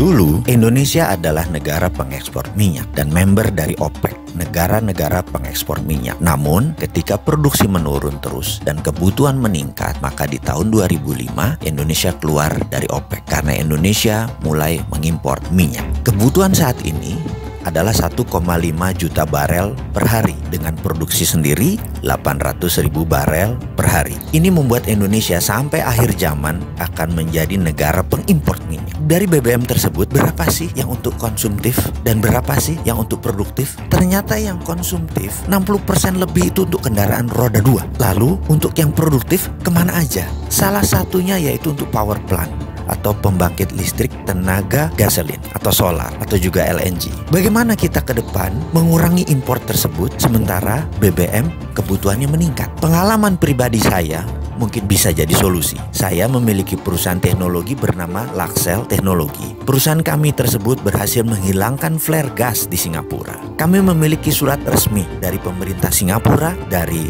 Shell, dan dari mobil oil atas suksesnya menghilangkan 5 flare gas dan menjadi zero flaring. Dengan teknologi ini, bagaimana kalau kita membuat dua hal dengan satu tenaga? Kita menjadi negara pertama di dunia yang berhasil menghilangkan gas suar bakar atau flare gas, dan kedua adalah kita menjadi negara yang mendukung lingkungan hidup, yaitu fight global warming. Kita tahu bahwa saat ini ada lebih dari 700 mm SCFD. Flare gas dibakar setiap harinya di 8 provinsi di Indonesia. Terbesar di wilayah Sumatera dan di Blok Cepu. Sekali lagi, flare tersebut dibuang percuma. Kalau dinilai dengan uang, maka nilai 700 mm FCFD itu adalah 5 triliun rupiah per tahun yang kita buang. Kedepan mengapa kita tidak memanfaatkan sampah ini? Flare gas tadi jugalah yang membuat Indonesia dalam statistik global warming lingkungan hidup dunia memberikan kontribusi penyebab panas bumi lebih dari 5%. Saya jamin dalam 5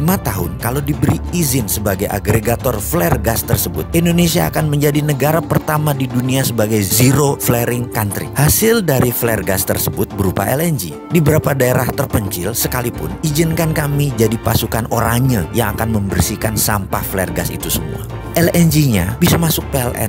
Energinya PLN kan masih kurang. LNG tersebut bisa PLN beli dengan harga murah dan distribusikan ke pembangkit listrik tenaga gas atau pembangkit listrik berbasis gasolin, biasanya juga dual combustion, bisa pakai gas, bisa pakai BBM. Ditambah lagi ada 18 power plant di Indonesia Timur yang pakai BBM yang bisa diganti gas. Untuk ini ada kelebihan yang lainnya. Pada saat regas gas LNG tadi ada dingin terbuang kira-kira minus 170 derajat Celcius yang bisa kita tangkap untuk dibuat cold storage untuk ikan. Cold storage tadi untuk meningkatkan hasil nelayan di mana energinya gratis. Tentunya cold storage tadi disiapkan oleh pemerintah. Hal itu semua akan mengurangi import gas 5 triliun per tahun. Juga PLN mendapatkan LNG. Apa syaratnya untuk itu semua? Cuma 2, yaitu PLN menerbitkan GSA, Gas Sales Agreement, dan negara kasih izin flare gas agregator. Semoga ide ini bermanfaat.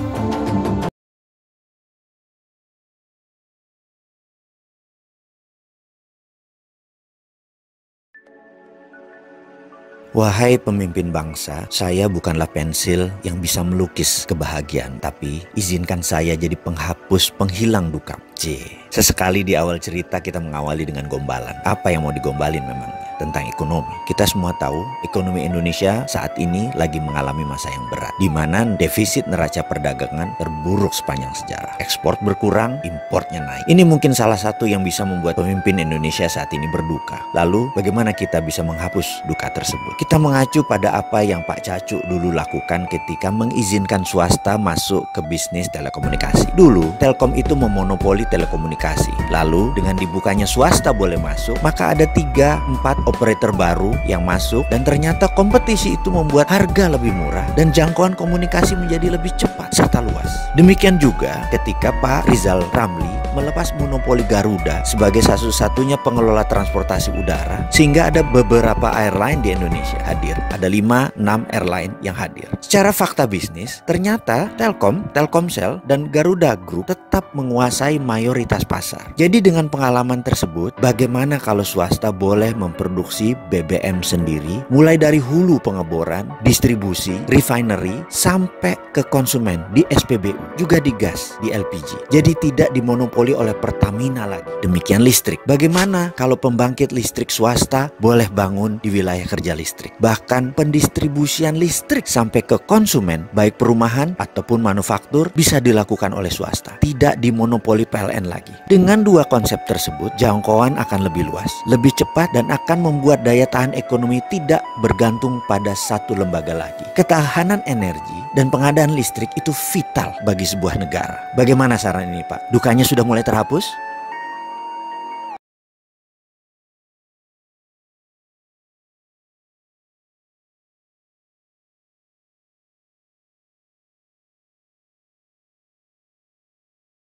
Coba sekarang kita membayangkan saat ini adalah di tahun 1900.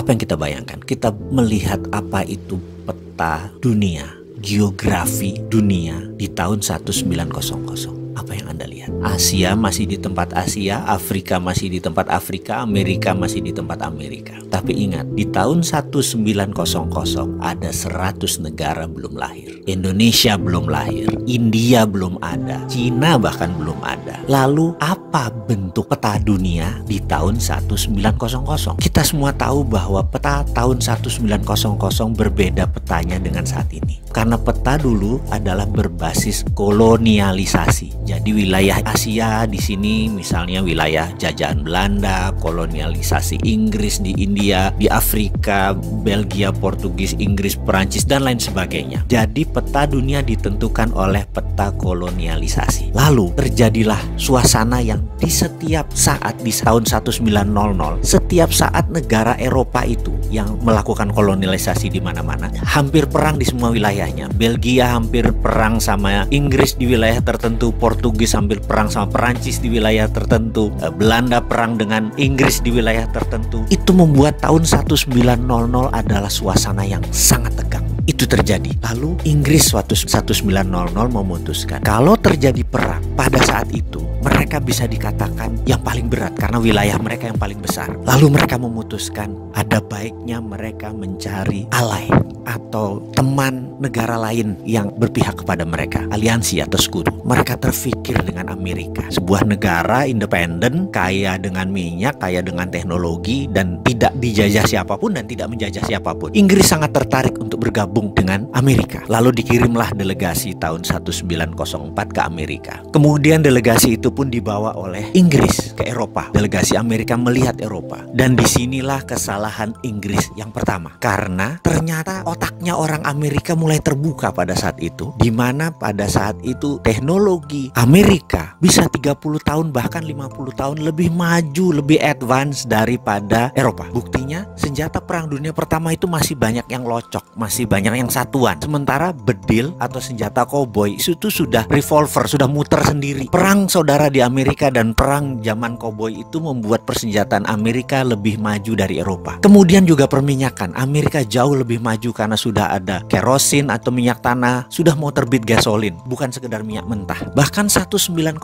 1 jam Amerika bisa menerbangkan pesawat dalam New York Festival 1906. Eropa masih belum tahu apa itu dengan pesawat terbang. Apa yang terjadi oleh Amerika? Ternyata sejak saat itu Amerika punya grand plan, ingin menguasai dunia. Caranya dengan membuat Eropa hancur. Ini menarik karena itu perang dunia pertama terjadi, Amerika memang bantunya kecil, memang ingin hancur. Kemudian puncaknya sewaktu 1933 begitu Hitler Nazinya sudah mulai menguasai Jerman dan sebagian Polandia, dia sudah mulai menyerang. Amerika diajak masuk itu oleh Inggris untuk membantu Eropa adalah di 1939. Amerika nggak maju-maju banget, setengah-setengah hati aja. Kenapa? Karena memang Amerika ingin Eropa hancur. Lalu full Amerika mau masuk adalah ketika mereka melakukan strategi yang luar biasa, di mana di tahun 1944 mereka mengadakan meeting di kota kecil di utara Boston yang namanya Bretton Woods. Di kota inilah mereka mengontrol orang-orang negara-negara perang tadi, diundang dan dikatakan kita tidak inginkan ada perang dunia ketiga. Jawaban mereka kompak, tidak mau. Karena itu harus ada 3 hal yang harus mereka lakukan dan mereka setuju. Nomor 1, dunia harus mempunyai currency. Currency dunia itu haruslah dolar. Mereka tidak bisa bilang apa-apa, tapi delegasi Perancis keluar karena marah. Tapi apa terjadi begitu Perancis diserang lagi oleh Jerman? Delegasi Perancis pun pulang lagi dan menyatakan oke deh, setuju. Akhirnya sepakat currency dunia adalah dolar. Kedua, kita, kata mereka, harus mengontrol ini dengan menciptakan World Bank. Mereka pun setuju. Dan ketiga adalah punya IMF, International Monetary Fund, untuk mengontrol dana tadi. Mereka pun setuju. Semuanya itu kantornya di Washington, artinya memang di bawah Amerika. Bahkan kalau voting right, suaranya Amerika itu 26% di IMF. Dan syarat untuk disetujunya sebuah resolusi harus 75% suara. Alias dengan kata lain, kalau Amerika tidak setuju, resolusi IMF tidak pernah keluar. Artinya IMF memang milik Amerika. Begitu mereka menandatangani, barulah Amerika dengan hati penuh turun. Dengan operasi pertama adalah Operation Intelligence yang namanya Operation Paperclips. Amerika masuk ke Jerman dan mengambil 1.100 ilmuwan Jerman ditarik ke Amerika. Begitu Operation Paperclips selesai, barulah diserbu Jerman oleh Rusia. Selesai Perang Dunia Kedua. Dan sejak saat itu dunia dikontrol oleh negara pemenang perang. Dan hingga saat ini dunia dikontrol oleh negara pemenang perang. Jadi kita semua ikut aturan mereka. Tapi ada yang baru. 5 tahun terakhir sejak tahun 2013 ada penantang baru yang namanya Cina yang menantang hegemoni pemenang perang dunia kedua tersebut. Itu sudah terjadi. Sekarang Indonesia bagaimana mainnya? Indonesia itu mau ikut siapa sih ke depannya? Kalau saran saya tetap garis lurus.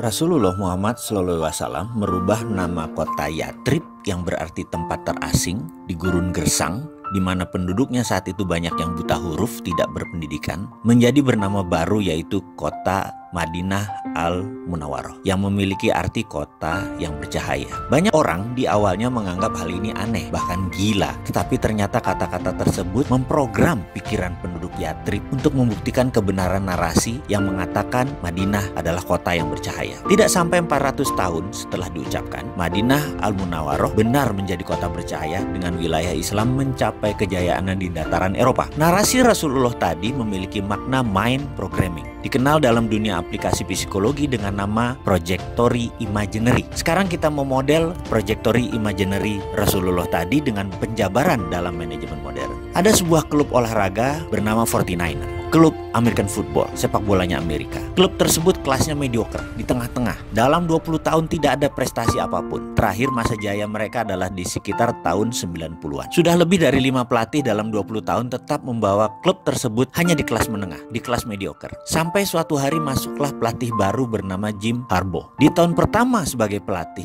49er tersebut langsung melejit masuk 4 besar. Di tahun kedua, dia membawa 49er menuju final, walaupun gagal di final tersebut. Dan apa yang terjadi dengan sentuhan pelatih Jim Harbaugh tersebut? Apa strateginya? Karena dia tidak banyak pemain yang dia ganti, sistemnya pun tidak banyak diganti, sedikit perubahan yang dia lakukan. Namun ada yang paling game changing, yaitu perubahan dilakukan adalah merubah yel dari klub tersebut. Dan dengan merubah yel tersebut ternyata merubah perilaku tim 49er tersebut. Sama dengan penduduk Yatrib, kota buangan, yang diubah namanya menjadi Madinah, kota bercahaya. Penduduknya langsung berubah. Kembali ke Jim. Jim merubah kalimat mind programming, projected imaginary tadi, yaitu dengan mengatakan kalimat yel-yelnya begini. Dia akan meneriakkan kata-kata who's got better than us, atau terjemahan bebasnya siapa yang lebih baik dari kita. Maka seluruh tim, bahkan penonton mengatakan nobody. Jadi who's got better than us? Nobody. Kalimat itu menyihir pemain dan penonton. Klub itu naik pamornya dari klub papan tengah menjadi klub papan atas hanya mengganti yel-yel. Jadi secara singkat, saat ini kita sedang mendiskusikan kekuatan pikiran dan kekuatan kata-kata.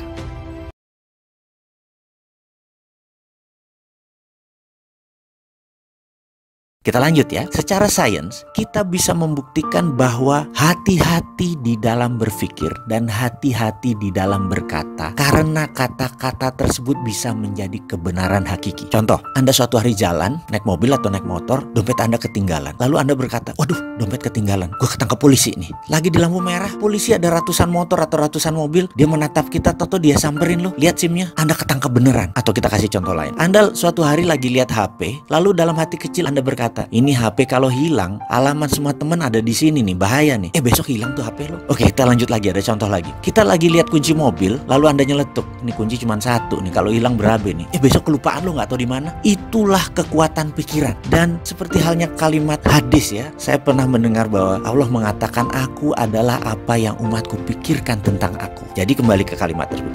Hati-hati di dalam berpikir dan hati-hati di dalam berkata-kata. Kembali lagi, sehubungan dengan berpikir dan berkata-kata, maka ada baiknya kita sekarang ke depan akan melakukan hal yang revolusioner untuk bangsa Indonesia, yaitu kita mengubah nyanyian nasional anthem kita, lagu kebangsaan Indonesia Raya. Kita ubah. Apa yang kita ubah? Kita tahu bahwa maestro pencipta Indonesia Raya, Wage Rudolf Supratman, menciptakan Indonesia Raya itu dengan 3 stansa. Menurut saya, stansa pertama adalah stansa di mana periode 1928 sampai 1945 sebelum kemerdekaan. Maka setelah kemerdekaan harusnya kita kita menyanyikan stansa kedua. Kita ingat kata-katanya ya. Stansa pertama, Indonesia tanah airku, tanah tumpah darahku. Artinya kita sedang berjuang dengan tetes darah.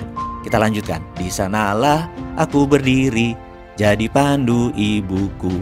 Indonesia kebangsaanku, bangsa dan tanah airku. Marilah kita berseru, Indonesia bersatu. Artinya kita belum bersatu. Itu stansa pertama. Kita lanjut stansa kedua. Indonesia tanah yang mulia, tanah kita yang kaya. Di sanalah aku berdiri untuk selama-lamanya. Indonesia tanah pusaka, pusaka kita semua. Marilah kita berdoa, Indonesia bahagia. Ini usulan kecil untuk merubah itu semua. Bagaimana dengan usulan kecil ini untuk kita memulai menyanyikan stansa kedua pada lagu kebangsaan Indonesia Raya, agar kita bisa merubah pikiran kita dengan pikiran yang benar dan berkata yang benar. Semoga disetujui. Amin.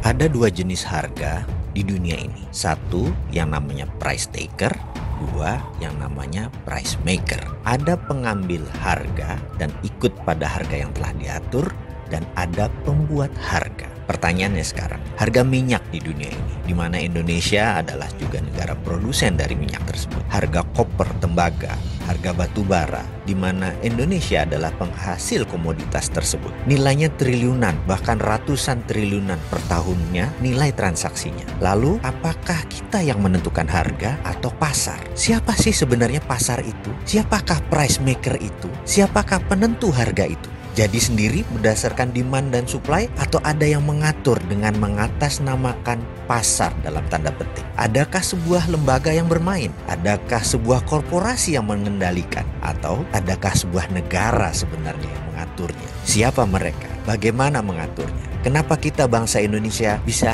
menjadi korban atau hanya sebagai price taker saja? Tidak bisa Indonesia menjadi price maker. Kenapa kita tidak bisa menentukan harga? Mengapa harga teh, harga tembakau, harga sawit, CPO kita sebagai negara produsen kalah dengan pasar?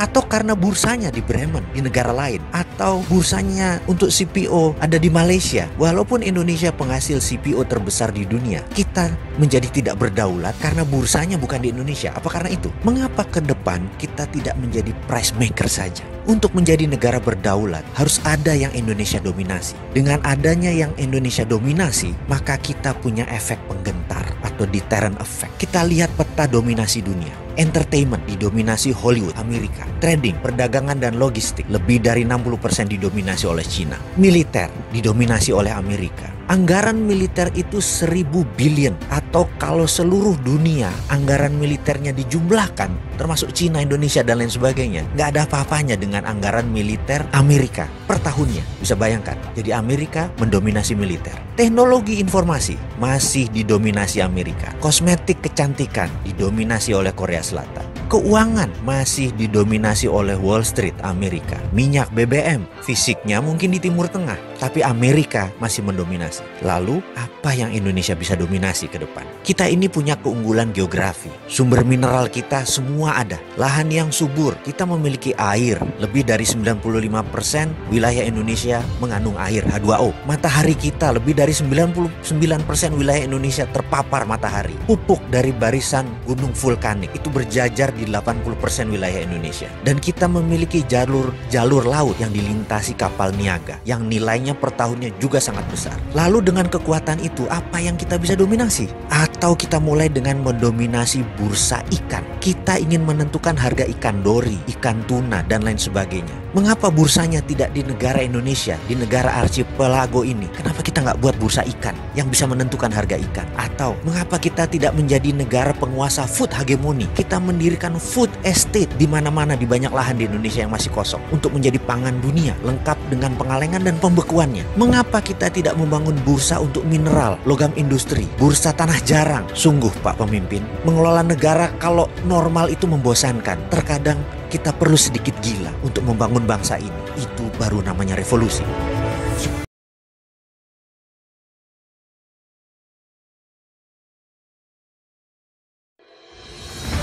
Istilah TINA adalah kepanjangan dari There is no alternative, atau tidak ada alternatif lain. Ini adalah pelajaran dasar ilmu ekonomi makro. Untuk menjalankan TINA, kita beli ilustrasi. Bagaimana kalau pemimpin negara Indonesia, katakanlah, menerbitkan Kepres 2 saja pada saat Anda menjabat menjadi presiden. Dengan 2 keputusan tadi, ekonomi Indonesia akan tumbuh sangat cepat. Bahkan dalam semalam semua bisa berubah. Apa aja keputusan yang harus diambil sebagai presiden? 1, Anda menandatangani Kepres. Mulai sekarang, jika ada seseorang atau lembaga atau badan mengirim dana ke luar negeri, uang ke luar negeri tanpa underlying transaction, tanpa barang, misalnya beli barang, import apa segala macam, misalnya atau membeli aset di luar negeri, kena pasal flight capital, bisa kena penjara katakanlah 2 tahun. Dengan demikian tidak boleh ada lagi uang keluar dari Indonesia. Setiap uang keluar harus ada masuk, baik berupa barang atau apapun. Bagi mereka yang sudah punya uang di luar negeri nganggur, kasih peringatan, dalam waktu 2 bulan harus balik uang itu ke Indonesia. Kalau tidak, flight capital penjara 2 tahun. Kalau mereka punya aset produktif seperti perusahaan, aset yang lain kan laporkan, karena ini adalah bagian dari GNP, jadi nggak apa-apa. Oke, itu keputusan pertama. Keputusan nomor 2 adalah mulai jam 24.00 hari ini, begitu Kepres ini, keputusan presiden ini keluar, deposito bunganya 0%. Apa yang terjadi kalau bunga 0%? Katakanlah seseorang punya uang 100 miliar yang didepositokan, biasa menikmati 5% setahun atau 5 miliar per tahun. Toto menjadi 0. Toto tidak mendapatkan bunga apapun dari depositonya. Dia mau keluarkan ke luar negeri nggak boleh, dia kena flight capital. Maka uang yang tadinya diam, menganggur tadi pasti keluar dalam semalam. Keluar seluruh melaksanakan pertumbuhan ekonomi. Ada yang beli rumah, ada yang beli tanah, ada yang bikin pabrik, ada yang invest di mana-mana. Dan berapa banyak sih uang yang ada di bank? Dana pihak ketiga, coba cek. Bank Mandiri itu ada 1.100 triliun. 5 bank utama di Indonesia ada 5.600 triliun dana pihak ketiga. Itu separuhnya bisa dalam semalam keluar. Karena mereka nggak mau dapat 0%. Mereka ingin bergerak. Dan ekonomi langsung tumbuh. Dari sisi agama saya, agama Islam, mendadak menjadi 0% itu adalah sangat berkah. Karena nggak ada lagi riba di situ. Tapi kita tidak bicara agama. Kita bicara tentang ekonomi dulu. Betapa dahsyatnya begitu TINA diterapkan. Karena nggak ada alternatif lain kecuali membangun ekonomi. Itu prinsip dasar TINA.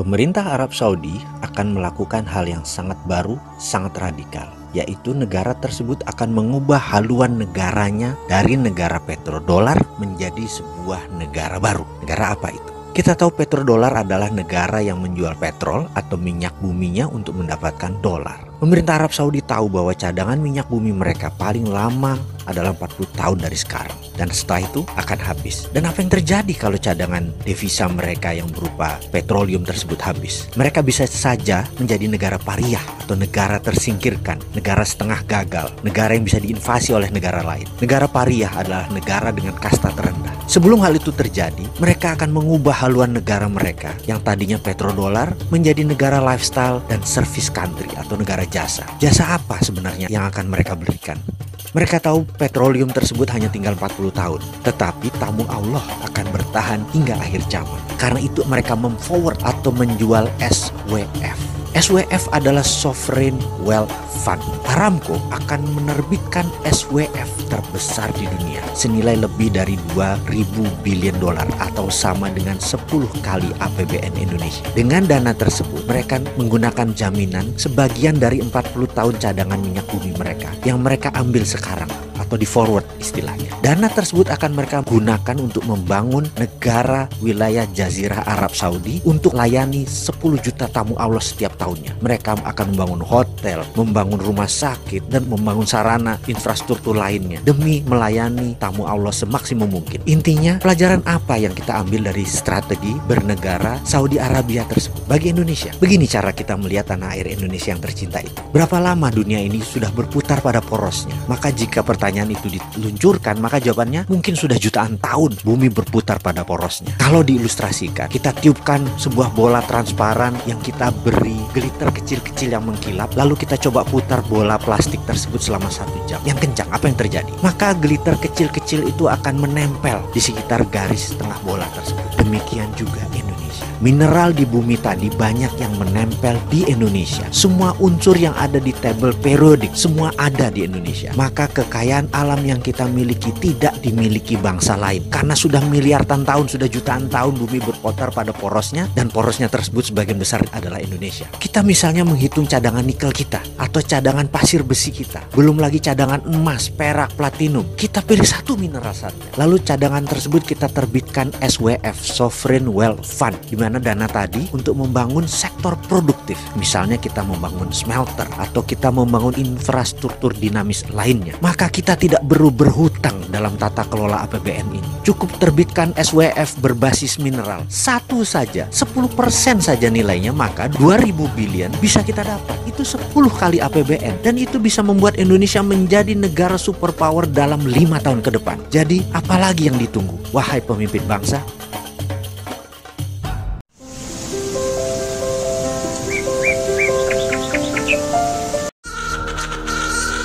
kita semua pasti tahu cerita tentang berlian, betapa mahalnya harga sebutir berlian bersertifikat, walaupun hanya 1/4 ons. Sementara dalam batuan geologi, berlian itu batuan biasa dan banyak jumlahnya dalam perut bumi ini. Namun, siapa yang tidak tahu bahwa berlian itu ada blood money-nya, ada uang darahnya. Uang yang diciptakan melalui tetesan darah dan kendali ketat atas peredaran jumlahnya. Berlian itu menjadi benda yang sangat-sangat unik. Semua digendalikan agar tetap scarcity, agar tetap terbatas, agar tetap langka. Dibangunlah citra berlian simbol cinta. Siapa yang membangun? Keluarga De Beer di Afrika Selatan menguasai jaringan tersebut sudah hampir 200 tahun. Dia mengendalikan sumbernya, juga mengendalikan pasarnya, juga mengendalikan sertifikasinya. Di awalnya, di tahun 1800, mereka selama puluhan tahun, lebih dari 40 tahun, mengumpulkan sumber batuan tersebut. Sampai mereka menguasai lebih 60% penguasaan wilayah tersebut.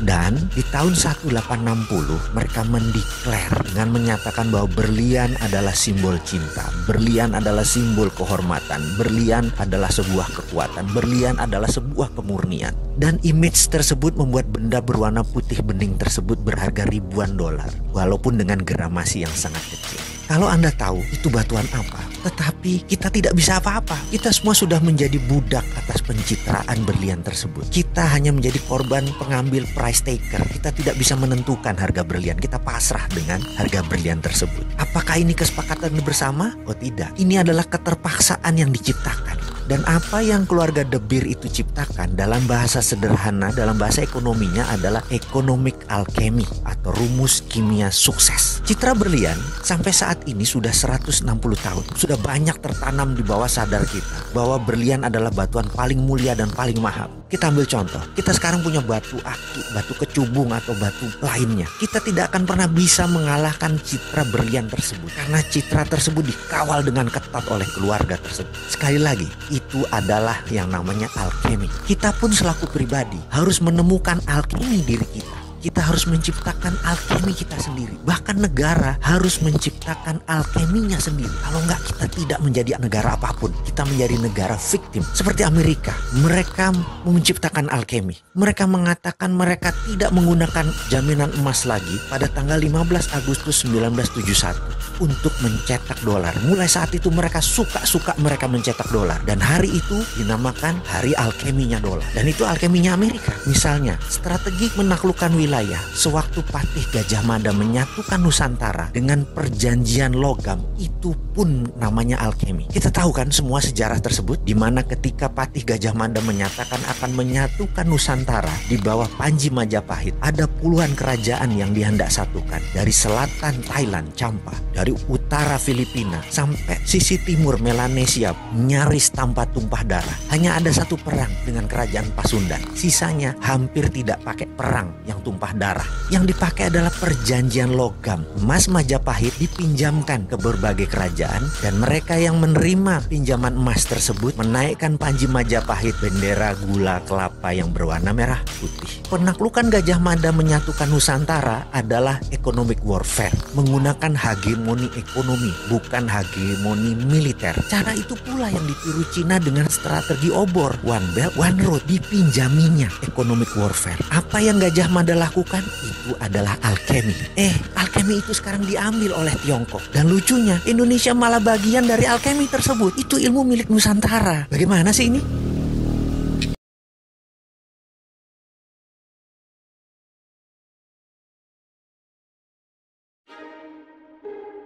Salah satu unit usaha saya berada di negeri India. Selain karena alasan biayanya yang rendah, DNA orang India itu menurut saya memang sepertinya untuk bidang teknologi. Eksakta itu di otak mereka rasanya bawaan lahir. Untuk itu tahun lalu saya harus ke Jaipur, India. Mendarat di New Delhi, langsung ke wilayah Rajasthan. Ya, ibu kotanya Jaipur. Tugas utama menginterview beberapa kandidat pekerja yang saya akan outsource. Ada 2 lokasi setelah Jaipur, yaitu ke wilayah selatan India, Tamil. Singkat cerita, saya melihat meningkat kegairahan baru di India. Ekonominya terasa sangat maju dibandingkan 5 tahun yang lalu saya ke sana. 2 tahun berturut-turut ekonomi India tumbuh di atas 7%. Dan bisa dibayangkan dengan populasi 4 kali Indonesia, tumbuhnya 7%. Itu raksasa sekali. Tahun ini 2019 dan selanjutnya mereka menandai bahwa pertumbuhannya akan di atas 9%. Cukup ambisius. Sekali lagi, tapi India ya tetap aja India. Kumuh, pliket, bau, terutama di city dweller atau urban problem dengan banyaknya gelandangan dan kaum slum. Sore, saya keluar cuci mata dari hotel. Sepanjang jalan banyak anak-anak yang menjual souvenir. Bagi saya sangat annoying, ganggu sekali. Mendesak terus, terutama ada satu anak yang usianya 12 tahunan kira-kira waktu itu. Kemana aja saya pergi dia menempel. Saya sampai gerah karena hampir 1 jam dia membuntuti saya dengan berbagai cara jualan. Kalau sebagai sales saya akui ini anak tough deal. Tapi sebagai korbannya saya seperti dibully. Puncaknya saya berkata, sorry kid, I'm not interested. But sir, this is good souvenir for you and your family, your friends. Katanya beralasan. Dalam hati, waduh ini anak benar-benar maksa banget. Bagi saya magnet tempelan kulkas itu sudah banyak. Itu aja yang dalam hati. Saya pun berkata lagi dengan muka jutek. Listen kid, 200 rupiah is good price, but I don't need your souvenirs. Bener, saya nggak butuh souvenir itu. Kalau kira-kira ya dalam rupiahnya 40.000 rupiah lah. Saya lalu mengeluarkan uang 50 rupiah dengan niatan supaya dia stop ngekorin saya kemana-mana. There you go. Nih, saya sodorkan 50 rupiah ke tangannya. Sekitar 10.000 rupiah. Dia mukanya mengkerut dan menatap. What it is, sir? Take it. It's yours, saya bilang gitu. Lalu dia jawab dengan mata menyolot. Do you think I'm beggar? I'm a souvenir sales, sir. Take back your money. Just buy my souvenir. We're all done. Saya tersentak kaget dengan jawabannya. Not a beggar, kata saya dalam hati. Saya kagum dengan attitude-nya, dengan sikapnya. Dia mengatakan, saya bukan pengemis, saya penjual souvenir. Mengapa saya tersentak dengan jawaban itu? Begini, kemarinnya kami bersepuluh mengadakan tur visit ke sebuah tempat wisata 1 jam dari Jaipur. Di tengah jalan, bus kami kempes. Lalu kami turun dari bus. Panas sekali. Dan ada seorang bapak tua lewat, dia berjualan es teh. Dipanggul dengan panggulannya. Kami memesan beberapa minuman karena memang udara sangat panas terik.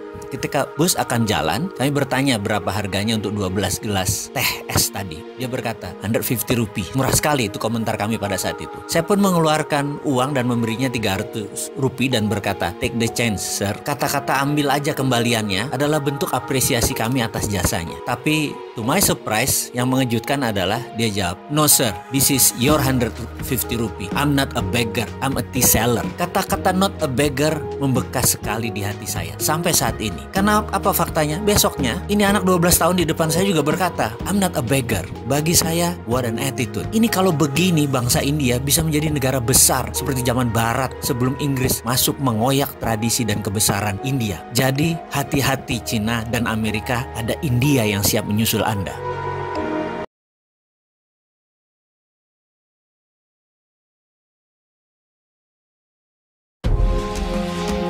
Michael Hudson mengajar di Peking University di tahun 90-an di mana hampir semua politbiro adalah muridnya. Setelah itu, ide radikalnya dikembangkan oleh para muridnya dengan jauh lebih efektif ketimbang teorinya di awalnya. Apa yang dilakukan oleh Cina di awal mempraktekkan New Economic Model yang sangat anti-mainstream, di mana arus mainstream adalah ikut IMF. Mereka anti sekali. Yang mereka lakukan adalah permainan yang sangat cantik dengan menggunakan dua istilah halus pada awalnya, pada dua benda yang berbeda. Benda itu adalah apa? Uang. Mereka menyebut renminbi di dalam negeri dan yuan di luar negeri. Mereka menyebutnya. Padahal yang aslinya renminbi itu benar uang sendiri dan yuan adalah uang sendiri. Maksudnya begini, renminbi itu dicetak berdasarkan proyek, sementara yuan dicetak, diprint berdasarkan aturan IMF, yaitu ada dolar, surat berharga atau gold atau emas. Strategi membeli bond surat hutang negara Amerika oleh Cina adalah strategi pengelabuhan. Surat hutang tadi jadi kunci pentingnya kekuatan pengaruh. Kita akan bicarakan hal itu di chapter khusus lainnya. Kembali ke renminbi. Semua proyek yang dibangun adalah sektor produksi, penyedia kebutuhan pasar dunia.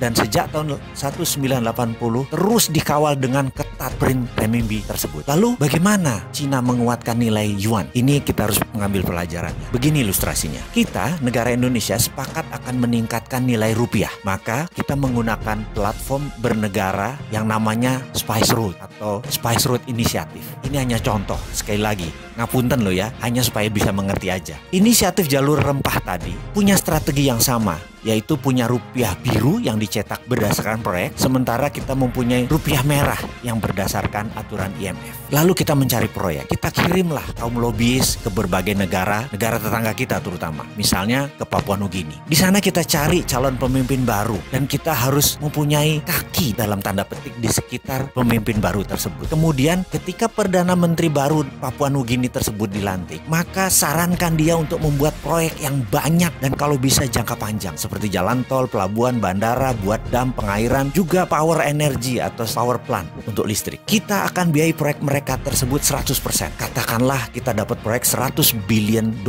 dari Papua Nugini. Lalu rupiah biru dicetak berdasarkan proyek Papua Nugini tersebut. Semuanya 100% kita berikan pekerjaan tersebut ke pabrik di Indonesia. Teknologi Indonesia, uang Indonesia, dan bahkan mengerjakannya harus 100% orang Indonesia di Papua Nugini. Begitu proyek itu jadi, kita tinggalkan mereka dan mereka mulai menyicil dolarnya ke kita. Setiap dolar masuk, maka rupiah biru senilai yang sama dulu mulai dibakar. Ini untuk menjaga inflasi. Dengan demikian, rupiah merah akan menguat cadangan dolarnya sehingga naiklah nilai mata uang rupiah. Lakukan itu di banyak negara. Kalau perlu 70 negara lain kita lakukan. Di Amerika Latin, di Timur Tengah, di Afrika kita lakukan. Sekali lagi, tentunya 10 tahun pertama sebelum kita ke luar negeri ke Papua Nugini, kita harus membangun kekuatan dalam negeri dulu. Maka kita bangun gede-gedean pabrik di dalam negeri. Itulah ilustrasi apa yang dikerjakan Cina untuk yuannya. Dan saat ini setelah 40 tahun mereka mulai menyesuaikan renminbi ke yuan. Sekarang udah hampir sama. Dan sekarang renminbi yang yuan adalah 1:1. Bukan seperti dulu. Banyak negara sudah menjadi penambah kekuatan nilai yuan. Udah 70 negara. Untungnya Indonesia tidak kena program itu. Beda lah, Indonesia lebih pinter. Jadi itu urusan kita dengan Cina. Sekarang ke depan bagaimana? Kita sekarang mau meniru Cina. Gak apa-apa. Yuk cetak rupiah biru. Betul kan?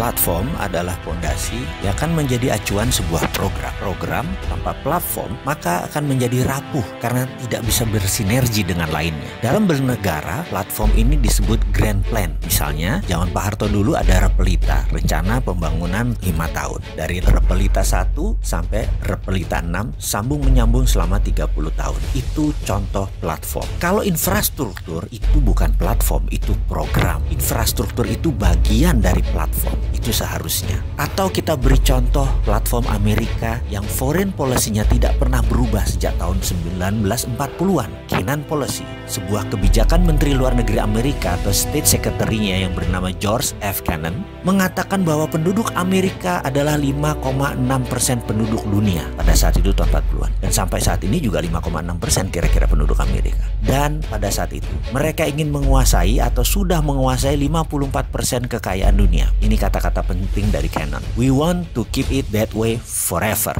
Hingga saat ini, sudah 70 tahun lebih kebijakan Amerika tersebut tidak pernah diubah. Secara perhitungan ekonomi, GDP Amerika saat ini menguasai 27%-an kekayaan dunia. Namun dari sisi swasta, kaum kapitalis Amerika, 40% kekayaan dunia dipegang mereka. Jadi kalau dijumlahkan swasta dan negaranya, GNP-nya, 54% kekayaan dunia saat ini masih dipegang Amerika. Itu adalah platform bernegara Amerika. Program infrastruktur Amerika dari 1940 sampai 1961, program satelit dan internet tahun 69 sampai 79, program manufaktur kimia, program obat-obatan farmasi, program penguasaan militer dunia, program IT, digital teknologi, program kendali pangan, dan program kendali energi adalah program-program yang Amerika jalankan untuk menunjang platform bernegara mereka. Satu, yaitu mereka ingin memegang mayoritas kekayaan dunia. World wealth 54% dikuasai dunia dan harus tetap dikuasai, dan itulah kebijakan mereka bermuara dari sana sampai saat ini. Kuncinya ada kata-kata we want to keep it that way forever tersebut. Apa yang bisa Indonesia ambil contoh? Bagaimana kalau Indonesia membuat platform misalnya 10% pertumbuhan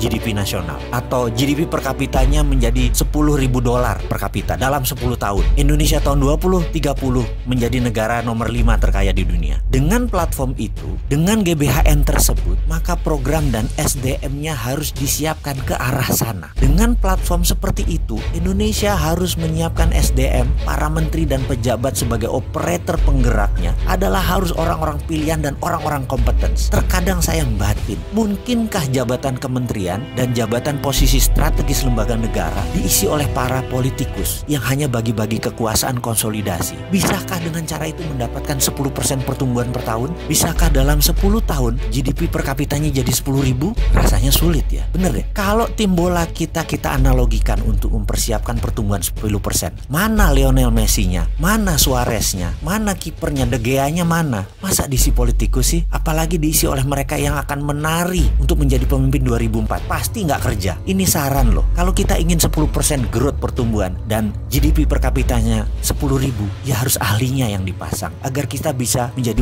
negara berdaulat lebih cepat. Selamat berjuang manusia terbaik Indonesia. Salam NKRI garis lurus.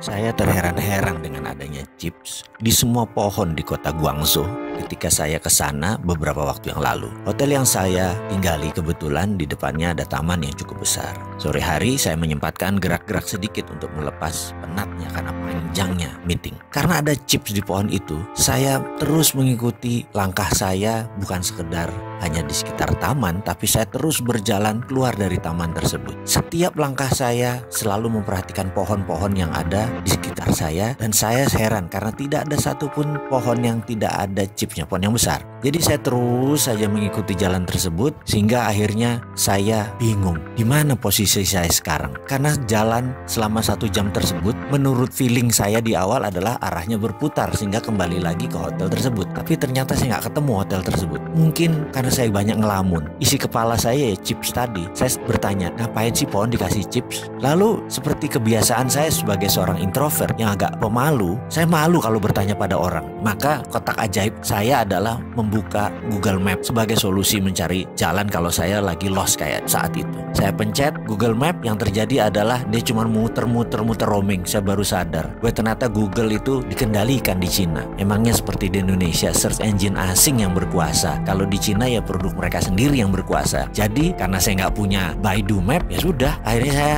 terpaksa tanya orang. Saya pun memilih bertanya kepada seseorang yang duduk di tepi jalan lagi sambil menikmati udara sore yang sejuk. Penampilannya kasual, dan saya pun bertanya, "Excuse me, could you please guide me to my hotel, the St. Regis? I'm sorry, I'm kind of lost," saya bilang begitu. Dia menatap saya dan berkata, "Do you want to go from west side or from east side?" Saya terperanjat dengan bahasa Inggrisnya yang fasih, dan saya menjawab dengan cepat adalah, "Terserah, yang penting cepat," saya bilang begitu. Lalu dia menunjuk gedung putih yang agak jauh tepat di depan saya, di mana ternyata itu adalah sisi belakang hotel tersebut. Namun karena tertutup pohon yang besar, logonya tidak kelihatan. Saya mengucapkan terima kasih sambil memuji bahasa Inggrisnya yang fasih dan juga memastikan apakah dia pernah tinggal di luar negeri atau sekolah di luar negeri. Lalu dia menjawab, I never been abroad, but a couple years ago, I have a business export to America. So I need to be able speaking their language by phone and email. Nice, saya jawab singkat. Lalu kembali saya bertanya, and how about now? Still in business? Dia jawab sambil menegakkan posisi berdirinya jadi lurus. Yes, I'm business in Africa. Africa is one of China future. Very good prospect there for China. Sambil mendengar perkataan tersebut, saya mengucapkan terima kasih yang dijawabnya dengan hanya lambaian tangan. Kepala saya bertambah dua masalah sekarang. Chip di pohon dan Afrika akan menjadi next China. Kok jauh bener ya mereka itu mikirnya. Sementara Indonesia mikirnya politik dalam negeri yang cakar-cakaran terus. Kapan ke Afrikanya?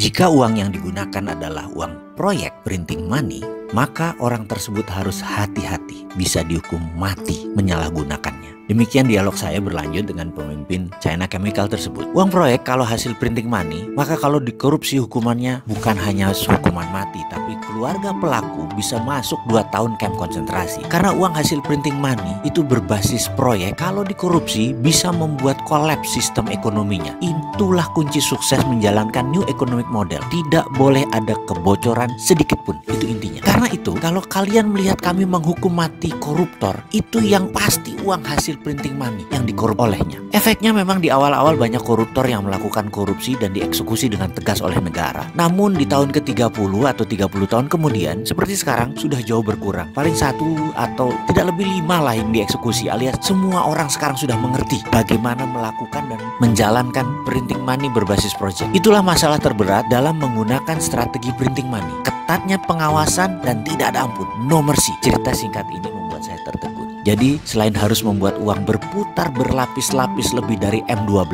pengawasan ketat atas cetak uang tadi harus menggunakan tangan besi. Kontrol ketat, hukuman keras. Bagi saya ini malah bagus, malah tantangan. Kalau Indonesia mau melepas strategi hutang dan jangan sampai habis sebuah jabatan politik, pejabat tersebut meninggalkan cerita sedih karena meninggalkan beban hutang ke anak cucu bangsa Indonesia. Ada baiknya kita melakukan hal yang revolusioner. Hanya 2 hal kok, menegakkan kawal ketat atas uang proyek dan memberikan hukuman berat. Lalu yang kedua, menciptakan proyek berlapis-lapis untuk kemakmuran masyarakat. Kemudian kita lakukan apa yang belum pernah kita lakukan. Sekali lagi, wahai pemimpin bangsa, print money berbasis proyek ini adalah suatu hal yang belum pernah kita lakukan sebelumnya. Bagaimana Pak ide ini? Masih kurang sontoloyo. Yuk berani menebas koruptor dengan hukuman mati.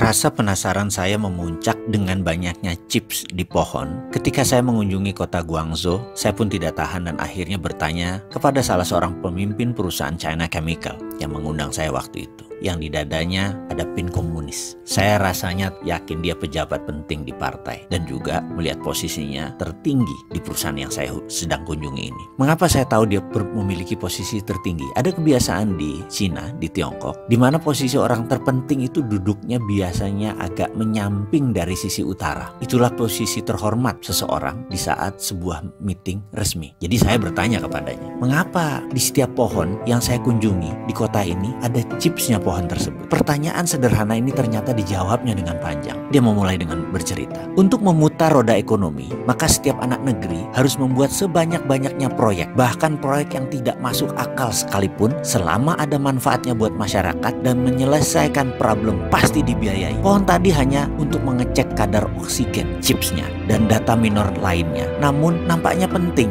Karena itu menumbuhkan faktor ekonomi. Karena itu proyek itu dibiayai oleh negara. Saya pun bertanya, yang maksudnya dibiayai itu apa? Dia melanjutkan menjawab, penciptaan uang di Cina berbasis proyek. Dan proyek ini harus berlapis-lapis, hingga 10 lapis kalau perlu. Kalau tidak, ekonomi tidak berputar. Kembali saya agak bingung. Maksudnya bagaimana? Tolong bisa dijelaskan lebih lanjut. Kita punya istilah sendiri for the sake of discussion, oke? Katanya. Jadi kita tidak menggunakan bahasa yang umum maksud dia. Oke, saya bilang. Dia melanjutkan, kalau negara cetak uang, anggap itu adalah M0 Lalu uang tersebut diberikan kepada bank, jadi M1.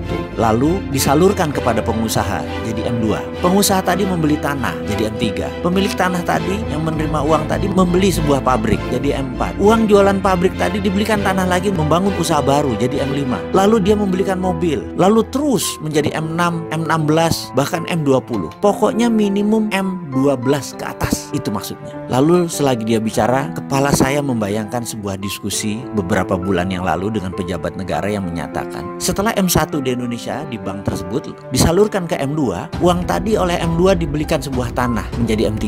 Lucunya M3 tadi sudah balik lagi ke bank, jadi M4-nya balik ke bank. Pemilik M3 tadi setelah menerima uang hanya duduk-duduk makan bunga bank saja, belanja-belanja cantik, duduk-duduk cantik, itu aja sudah, nggak ada lagi yang lain. Bagaimana ekonomi bisa muter kalau M-nya di bawah 5? Si pejabat tadi melanjutkan pembicaraannya yang membuyarkan lamunan saya. Dia melanjutkan, karena itu dalam strategi memprint money, di mana di Cina berbasis proyek, proyeknya harus berlapis-lapis, jangan satu lapis. Juga kita harus membangun budaya berbisnis. Negara harus melonggarkan banyak aturan, namun tetap dikawal ketat uangnya. Saya kembali melamun ke Indonesia. Bagaimana kalau Indonesia membuat grand plan strategi nasional ini, melibatkan proyek berlapis-lapis lebih dari 10? Kayaknya sudah boleh print money.